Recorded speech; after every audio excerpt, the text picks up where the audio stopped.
গুলি খাইছে একটা।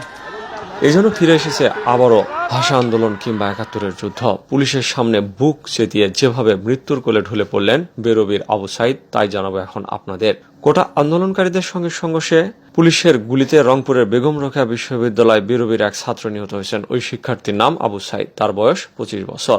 মঙ্গলবার দুপুর 2টার দিকে ক্যাম্পাসের সামনে এই ঘটনা ঘটে। আবু সাইদের মৃত্যু সংক্রান্ত কয়েকটি ভিডিও ফুটেজ আমাদের হাতে এসেছে। ভিডিও ফুটেজে দেখা যায় পুলিশের সাথে সংঘর্ষ চলাকালীন আবু সাইদ পুলিশের গুলির মুখে এসে হাত মেলে দাঁড়িয়ে থাকেন।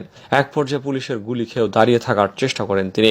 এই দৃশ্য দেখে আন্দোলনকারীরা প্রথমে সাইদুলকে সরিয়ে নিতে চাইলে এই শিক্ষার্থী সরে যাননি, কিন্তু বেশিক্ষণ নিজেকে স্থির রাখতে পারেননি তিনি।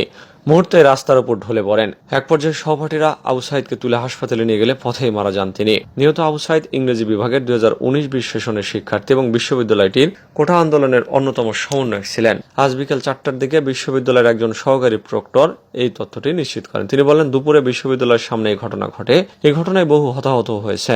এদিকে রংপুর মেডিকেল কলেজ থেকে মৃত্যুর বিষয়টি নিশ্চিত করে বলা হয়েছে, নিহত আবু সাইদের বাড়ি রংপুর জেলার পীরগঞ্জ উপজেলায়। প্রত্যক্ষদর্শী সূত্রে জানা যায়, দুপুরে কোটা আন্দোলনকারীরা রংপুর শহরে বিশ্ববিদ্যালয়ের 1 নং গেটে অবস্থান নিলে সেখানে পুলিশ তাদের ছত্রভঙ্গ করতে কয়েক round tear shell, rubber bullet ছোড়ে। এ সময় সংঘর্ষে জড়িয়ে পড়ে দুই পক্ষ। এতে এক পর্যায়ে গুলিবিদ্ধ হয়ে মারা যান আবু সাইদ। এ সময় পুলিশের সঙ্গে ছাত্রলীগ, যুবলীগের নেতাকর্মীরাও অংশ নেন বলে জানা গেছে।